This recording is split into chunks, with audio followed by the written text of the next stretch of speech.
तो साइंटिस्ट आगे एक्सरसाइज 9.10 का थर्ड क्वेश्चन करेंगे। थर्ड क्वेश्चन के अंदर देखना, इसने बोला है इवेल्यूएट द फॉलोइंग इंटीग्रल्स, हमें इनका इंटीग्रेशन ही फाइंड करना है। ठीक है, तो सबसे पहले थर्ड क्वेश्चन का जो फर्स्ट पार्ट है वो नोट करते हैं। थर्ड क्वेश्चन के फर्स्ट पार्ट में देखना, आपको इंटीग्रेशन करने के लिए फंक्शन दिया है।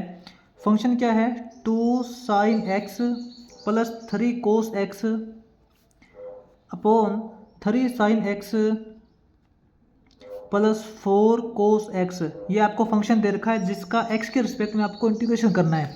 ठीक है, तो साइंटिस्ट बिल्कुल इजी क्वेश्चन है, जो मैंने आपको वर्किंग रूल बताए थे उसी के अकॉर्डिंग आपको चलना है। ठीक है, जैसे कि हमने जो 9.10 स्टार्ट की थी, तो फर्स्ट क्वेश्चन करवाने से पहले मैंने आपको इस एक्सरसाइज का कंप्लीट इंट्रोडक्शन दिया था कि इस टाइप के क्वेश्चन को किस तरीके से करते हैं।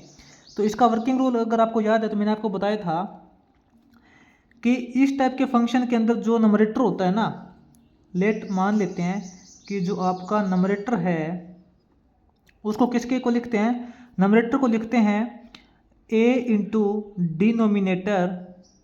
ठीक है, याद रखना a इंटू डिनोमिनेटर प्लस में b into derivative of denominator.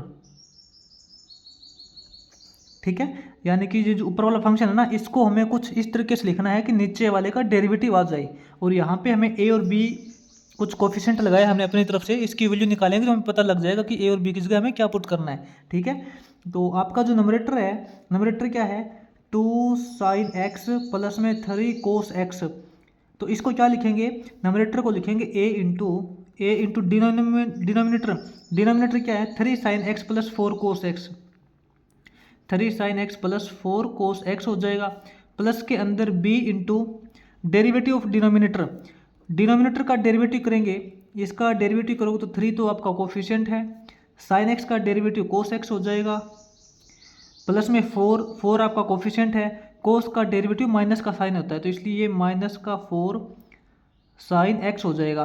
तो आपका जो नंबरेटर है इसको हमने लिख लिया a इंटू डिनोमिनेटर प्लस में b into derivative of denominator के रूप में लिखा है। ठीक है, तो अब इसके अंदर देखिए हमें क्या करना होता है, दोनों साइड sin x और cos x के कोफिशिएंट को कंपेयर करना होता है। तो यहाँ पे हम लिखेंगे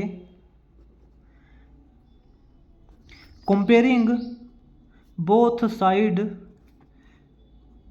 coefficient of sin x and cos x, दोनों साइड sin x और cos x के कोफिशिएंट को कंपेयर करेंगे तो अपने पास क्या रिजल्ट आएगा, इस तरफ तो देखिए अपने पास sin x का जो कोफिशिएंट है वो 2 है।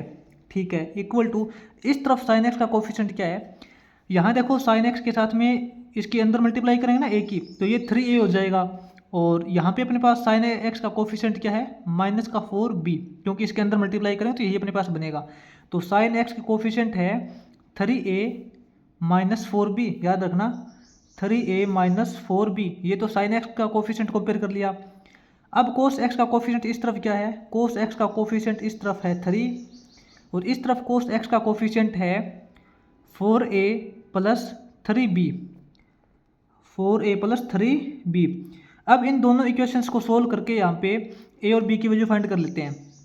आपको पता है 2 वेरिएबल के अंदर लीनियर इक्वेशंस को सोल्व कैसे किया जाता है। ठीक है, तो इनको सोल्व करने के लिए सबसे इजी तरीका अपनाएंगे जिसको हम एलिमिनेशन मेथड बोलते हैं। आपने 10th क्लास के अंदर किया था ना, उसको छोड़ो, आप इसको सोल्व करो। इसके अंदर ऐसा करते हैं, ऊपर वाली को हम 4 से मल्टीप्लाई कर लेते हैं, इसको 4 से मल्टीप्लाई करेंगे ऊपर वाली इक्वेशन को, तो ये तो अपने पास हो जाएगा 4 3 12a माइनस में 4 4 16b इक्वल टू, इसको 4 से मल्टीप्लाई करेंगे 8 हो जाएगा, ये आपके फर्स्ट इक्वेशन है।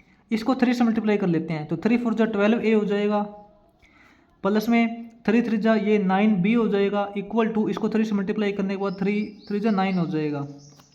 ठीक है, तो अब यहाँ से ना माइनस कर लेते हैं, ये माइनस करेंगे, ये प्लस का है तो माइनस हो जाएगा, ये प्लस का है तो माइनस हो जाएगा, ये तो 12a माइनस 12a कैंसिल हो जाएगा, माइनस का 16 माइनस का 9, तो ये अपने पास बचेगा माइनस का 25b is equal to 8 minus 9 करोगे तो माइनस का 1 आएगा। ठीक है, दोनों तरफ माइनस का सिंबल कैंसिल हो जाएगा, आपके पास जो b की वैल्यू आएगी वो हो जाएगी 1/25, 1/25, इसको याद रखना। अब ये b की वैल्यू इसके अंदर पुट करते हैं तो यहाँ से अपने पास a की वैल्यू निकल के आ जाएगी। तो फर्स्ट इक्वेशन के अकॉर्डिंग देखते हैं, अपने पास 2 equal to 3a minus 4b है, तो यहाँ से देखिए 3a इज इक्वल टू हो जाएगा अपने पास 2 + 4b हो जाएगा। ठीक है, तो हमें यहाँ पे वैल्यू b की निकालनी है ना, तो सच में b 4b को अलग करते हैं। आपका जो 4b है वो हो जाएगा 3a - 2, तो 4b इज इक्वल टू हो जाएगा 3a। तो साइंटिस्ट सॉरी, हमें यहाँ पे b की वैल्यू दे रखी है, चलो कोई बात नहीं। 3a - 2 b की वैल्यू पुट करते हैं। 4 इंटू बी की वैल्यू है 1/25, 1/25 करेंगे तो इसके नीचे आ जाएगा इक्वल टू 3a - 2 है। तो यहाँ से आपके पास जो 3a की वैल्यू हो जाएगी वो 4/25, ये माइनस का 2 है तो ये प्लस का 2/1 हो जाएगा। ठीक है, तो इसको कैसे करेंगे अब, 4 × 1 करोगे 4 + 25 टू जा 50, तो ये अपने पास हो जाएगा 54/25। यहाँ से a की वैल्यू निकालेंगे, a की वैल्यू अपने पास देखिए इक्वल टू 54/25 है, तो इस 3 से मल्टीप्लाई करेंगे ना नीचे की तरफ मल्टीप्लाई करेंगे तो अपने पास देखिए 3 से ये कट जाएगा 18 पे, तो आपके पास a की वैल्यू हो जाएगी 18/25।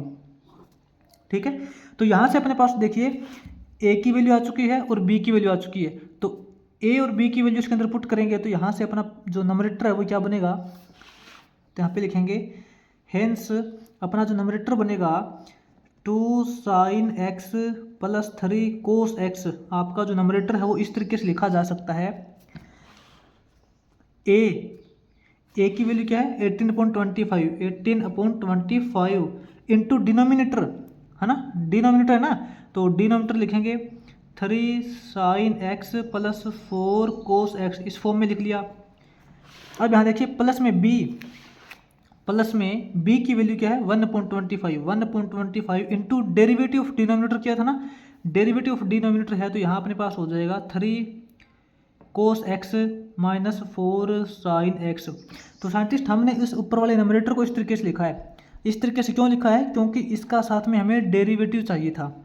अब इसके सेपरेट डिनोमिनेटर में करेंगे तो क्या हो जाएगा, तो अपना फंक्शन क्या बनेगा साइंटिस्ट, इंटीग्रेशन करने के लिए जो आपका फंक्शन दे रखा था ना, आपको ये फंक्शन दे रखा था जिसके अंदर आपने 2 sin x + 3x, इसको तो आपने चेंज कर दिया, 2 sin x + 3 cos x को तो आप ये लिखोगे, क्या लिखोगे 18/25 इंटू 3 sin x प्लस में 4 cos x, ये लिखोगे, प्लस के अंदर 1/25 into 3 cos x + 4 sin x, यहाँ पे माइनस का sin x। ठीक है, ये तो आपने लिख दिया ऊपर वाले को। अब नीचे में क्या फंक्शन दे रखा था 3 sin x + 4 cos x, ये हम इसके कर देंगे सेपरेट डिनोमिनेटर के अंदर, अलग अलग डिनोमिनेटर करेंगे ना, इसके नीचे अलग से करेंगे, इसके नीचे अलग से करेंगे, 3 sin x + 4 cos x हो जाएगा, और यही इसके नीचे करेंगे 3 sin x + 4 cos x कर देंगे। तो ये तो ऊपर नीचे सेम वैल्यू है, इससे तो ये कट जाएगा। अपने पास इंटीग्रेशन करने के लिए क्या बचेगा, यहाँ तो अपने पास 18/25 हो जाएगा, प्लस के अंदर यहाँ इंटीग्रेशन करेंगे, ये तो 1/25 है, इंटीग्रेशन करेंगे इसका। ठीक है, तो किसका इंटीग्रेशन करेंगे 3 cos x - 4 sin x divide by 3 sin x + 4 cos x। अब इसका इंटीग्रेशन कैसे करेंगे, ये तो कांस्टेंट वैल्यू है, कांस्टेंट वैल्यू का इंटीग्रेशन करेंगे तो इसके साथ में x लग जाएगा, ये तो इसका इंटीग्रेशन तो हो जाएगा 18/25 इंटू एक्स, प्लस के अंदर ये 1/25 दे रखा है। यहाँ देखिए, यहाँ आपके पास फॉर्मूला यूज हो जाएगा फंक्शन का डेरिवेटिव अपॉन फंक्शन, आपको पता है ना, क्योंकि इस नीचे वाले का ऊपर डेरिवेटिव बनाने के लिए ही तो हमने ऊपर वाले को चेंज किया था ताकि इसका ऊपर डेरिवेटिव आ जाए। तो अपने पास यहाँ पे डायरेक्ट फॉर्मूला यूज हो जाएगा फंक्शन का डेरिवेटिव फॉर फंक्शन। तो इस टाइप के इंटीग्रेशन को क्या बोलते हैं, वो हो जाएगा log of function, log of function यानी कि नीचे वाला function 3 sin x + 4 cos x। ठीक है, तो प्लस में लगा देंगे सी कांस्टेंट वैल्यू, तो ये इसका कंप्लीट इंटीग्रेशन हो जाएगा। इसके आगे थर्ड क्वेश्चन का जो सेकंड पार्ट है वो देखते हैं।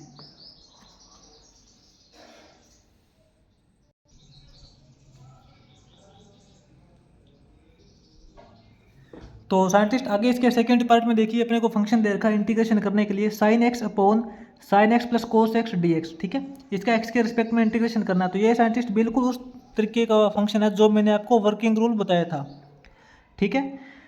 यानी कि ऊपर भी आपको साइन और कोस की फॉर्म में फंक्शन दे रखा। आप ऐसे मत सोचना कि यहाँ पे साइन एक्स कोस एक्स नहीं है। आप साइन एक्स प्लस में जीरो कोस एक्स बोलोगे तो जीरो ही तो आएगा ना, यानी कि a sine x plus b cos x upon c sine x plus d cos x की फॉर्म वाला ही फंक्शन है ये, ठीक है। A sine x plus b cos x upon c sine x plus d cos x, इस तरीके का फंक्शन है ये। आप ऐसे मत सोचना कि यहाँ पे कोस एक्स नहीं है। अगर मैं यहाँ पे बी की वैल्यू जीरो पुट करूँगा तो जीरो इंटू कोस करूँ जीरो ही तो आएगा ना। तो कहने का मतलब है कि ये जो फंक्शन है वो यही है। अब इसका इंटीग्रेशन करने के लिए मैंने आपको वर्किंग रूल बताया था, डायरेक्ट नोट करते हैं। लेट मान लेते हैं कि आपका जो नंबरेटर है उसको क्या लिखेंगे, नंबरेटर को लिख सकते हैं a into denominator, a into denominator plus में b into derivative of denominator,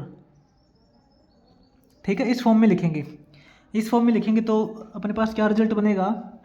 आपका जो नंबरेटर है साइन एक्स को लिखेंगे a इंटू डिनोमिनेटर यानी कि sign x plus cos x लिखेंगे प्लस में b into derivative of denominator, sign x का डेरिवेटिव करोगे कोस एक्स हो जाएगा, कोस एक्स का डेरिवेटिव माइनस का साइन एक्स हो जाएगा, ठीक है। तो इसको हमने इस फॉर्म में लिख लिया। अब यहाँ पे हमें a और b की वैल्यू फाइंड करनी है। a और b की वैल्यू फाइंड कैसे करेंगे, दोनों साइड साइन एक्स और कोस एक्स के कोफिशिएंट को कंपेयर करेंगे, है ना, जैसे कि इससे पहले वाले पार्ट के अंदर हमने किया भी था। तो हम यहाँ पे डायरेक्ट एक बार लिखना तो पड़ेगा, comparing coefficient of sine x and cos x both side, ठीक है। इस तरफ तो साइन एक्स का जो कोफिशिएंट है वो 1 है, क्योंकि 1 इंटू साइन एक्स है ना, तो 1 हो जाएगा। इस तरफ साइन एक्स का कोफिशिएंट है a माइनस में b, है ना, a माइनस में b, क्योंकि आप इसके अंदर मल्टीप्लाई करोगे ना तो साइन एक्स कॉमन निकालोगे, तो साइन एक्स कॉमन निकलने के बाद a माइनस बी बचेगा। और इस तरफ कोस एक्स का कोफिशिएंट क्या है, 0। तभी मैंने आपको यहाँ इस फॉर्म में लिख के बताया था कि आप ऐसे मत सोचना कि ये कोस एक्स नहीं है, इसको आप 0 इंटू कोस एक्स बोलोगे तो 0 ही आएगा। तो इस तरफ कोस एक्स का कोफिशिएंट क्या है, 0 है, इक्वल टू इस तरफ कोस एक्स का कोफिशिएंट है a प्लस बी, ये तो बिल्कुल ईजी है, ये तो डायरेक्ट सोल्व हो रही है, ठीक है।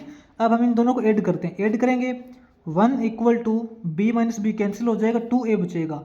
तो यहाँ से आपके पास a की वैल्यू हो जाएगी 1/2, a की वैल्यू 1/2 है, और ये जो a की वैल्यू 1/2 हम इसके अंदर डालें या फिर इसके अंदर डालें, यहाँ से b की वैल्यू निकल जाएगी।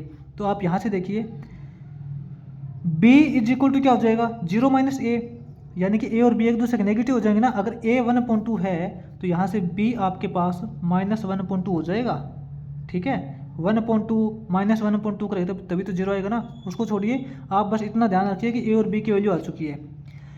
अब ये a और b की वैल्यू इसके अंदर पुट करते हैं, तो आपका जो साइन x है वो किसके को लिखा जाएगा, आपका जो साइन x है वो लिखा जाएगा a की वैल्यू 1/2 है इंटू इंटू डिनोमिनेटर क्या है, sine x plus cos x, ठीक है। प्लस के अंदर b की वैल्यू -1/2 है, तो -1/2 इंटू डेरिवेटिव ऑफ डिनोमिनेटर के फॉर्म में लिखेंगे तो ये कोस एक्स माइनस में साइन एक्स हो जाएगा, ठीक है। तो ये वाला जो साइन एक्स है ना, इसको हमने इस फॉर्म में लिख लिया तोड़ के, ताकि साथ में तो इसका डेरिवेटिव आ जाए, नीचे वाले फंक्शन का डेरिवेटिव बन जाए, और साथ में सेम वैल्यू बनेगी तो कैंसिल हो जाएगी। अब अपना फंक्शन क्या बनेगा इंटीग्रेशन करने के लिए, हेंस इंटीग्रेशन करने के लिए आपका जो फंक्शन है ना साइन एक्स, इस साइन एक्स को तो इस फॉर्म में लिखेंगे, ठीक है। इस फॉर्म में लिखेंगे तो 1/2 into sine x plus cos x minus में 1/2 into cos x minus sine x. आप चाहे चेक करके देख लेना, 1/2 के अंदर मल्टीप्लाई करोगे sine x into cos x को ऐड और सब्ट्रैक्ट करोगे तो अपने पास लास्ट में साइन एक्स ही बचेगा। ये तो साइन एक्स को लिखने का तरीका है, ठीक है, ताकि इस तरीके से इसको लिखा जाए कि नीचे वाले का डेरिवेटिव भी बन जाए। अब नीचे वाला फंक्शन जो है इसके सेपरेटेड डिनोमिनेटर के अंदर करेंगे, नीचे वाला है sine x plus cos x, तो यहाँ तो हम sine x plus cos x लिख देंगे और इसके नीचे भी sine x plus cos x लिखेंगे, sine x plus cos x लिखेंगे। तो ये तो सेम वैल्यू कट जाएगी, ठीक है। इसका तो अपने पास इंटीग्रेशन बचेगा ओनली 1/2 का, माइनस के अंदर ये 1/2 है, इंटीग्रेशन ऑफ इसका बचेगा कोस x minus sine x divide by sine x plus cos x. तो यहाँ तो 1/2 कॉन्स्टेंट वैल्यू है, कॉन्स्टेंट वैल्यू का इंटीग्रेशन करोगे तो ये तो 1/2 इंटू एक्स हो जाएगा, माइनस के अंदर ये 1/2 है। यहाँ देखिए ऊपर फंक्शन का डेरिवेटिव है ना, नीचे वाले का डेरिवेटिव है ना, इसीलिए तो हमने इसको लिखा था।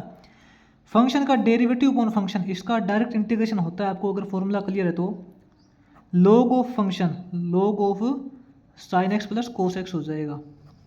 ये इसका इंटीग्रेशन हो चुका है, प्लस में लगा देंगे लास्ट में सी कांस्टेंट वैल्यू, ये इसका इंटीग्रेशन हो जाएगा इस तरीके से। तो कहने का मतलब ये है कि ऊपर वाला जो फंक्शन होता है इसको हमें कैसे भी करके तोड़ मरोड़ के इस तरीके से लिखना पड़ता है कि नीचे वाले का डेरिवेटिव आ जाए, तो अपना जो फंक्शन है वो थोड़ा ईजी हो जाएगा। और सेपरेट डिनोमिनेटर करेंगे तो सेम वैल्यू कट जाएगी और लास्ट में अपने पास फंक्शन का डेरिवेटिव पर फंक्शन वाला फॉर्मूला यूज होकर कंप्लीट फंक्शन का इंटीग्रेशन इजीली तरीके से निकल जाएगा, ठीक है। इसके बाद में अपने पास थर्ड क्वेश्चन का लास्ट पार्ट है, थर्ड पार्ट वो सोल्व करते हैं।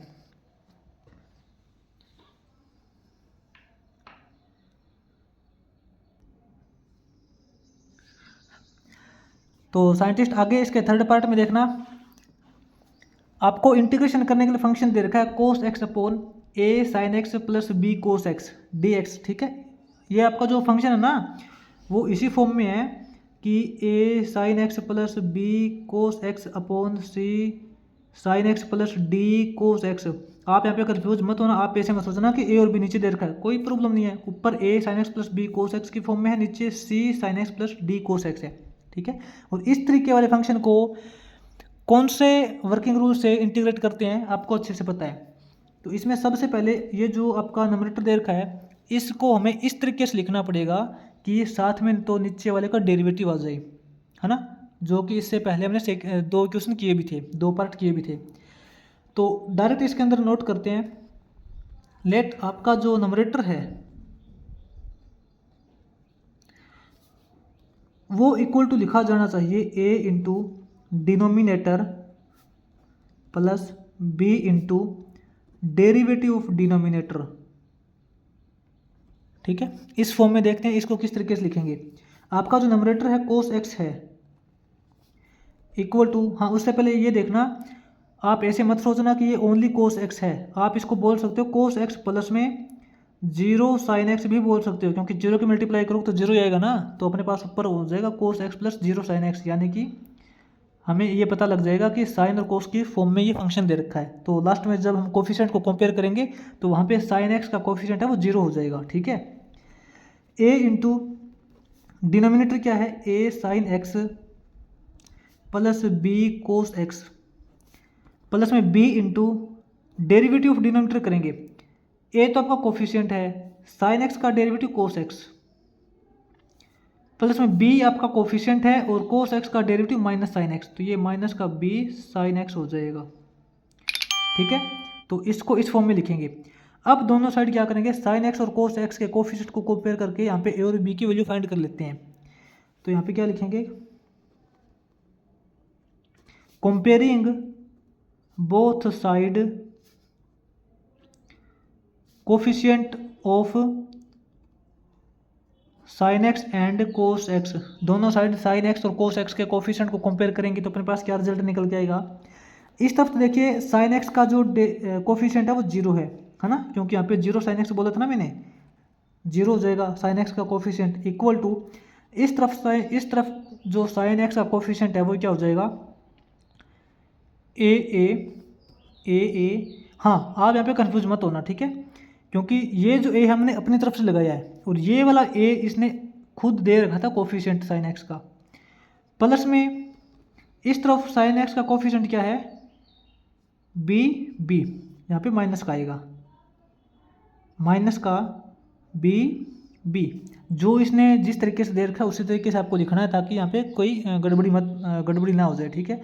इस तरफ कोस एक्स का कोफिशिएंट 1 है, इस तरफ कोस एक्स का कोफिशिएंट है a B, A B.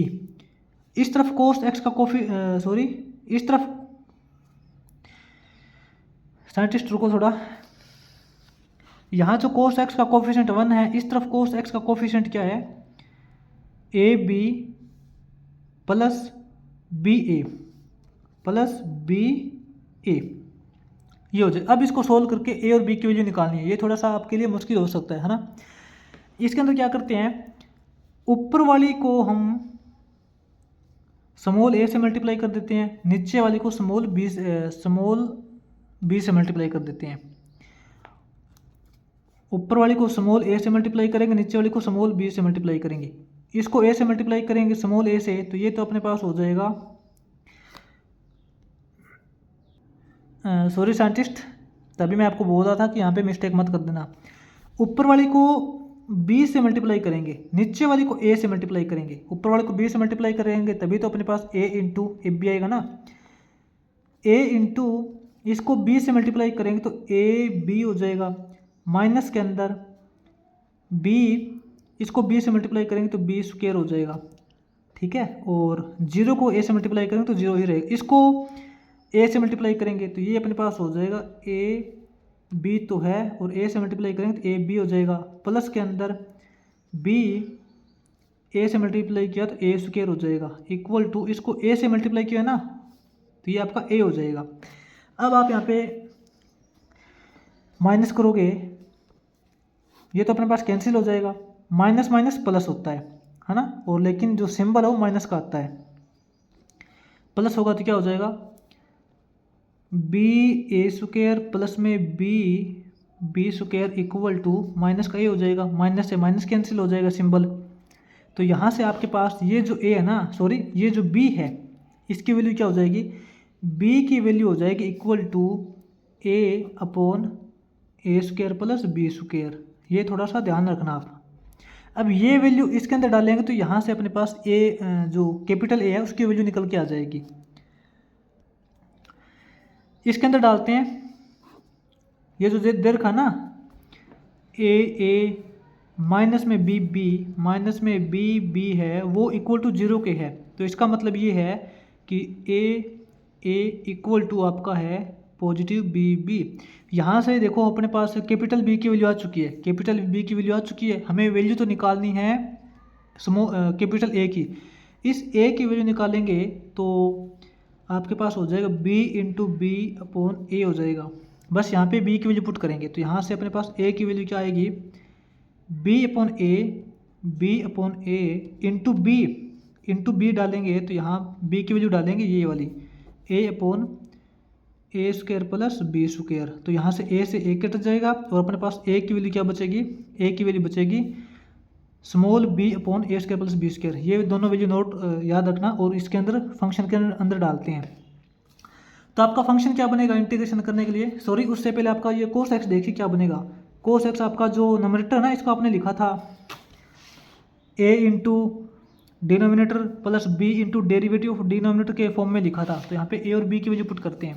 a की वैल्यू तो हो जाएगी इसके अंदर b अपॉन ए square plus B square, b upon ए square plus B square into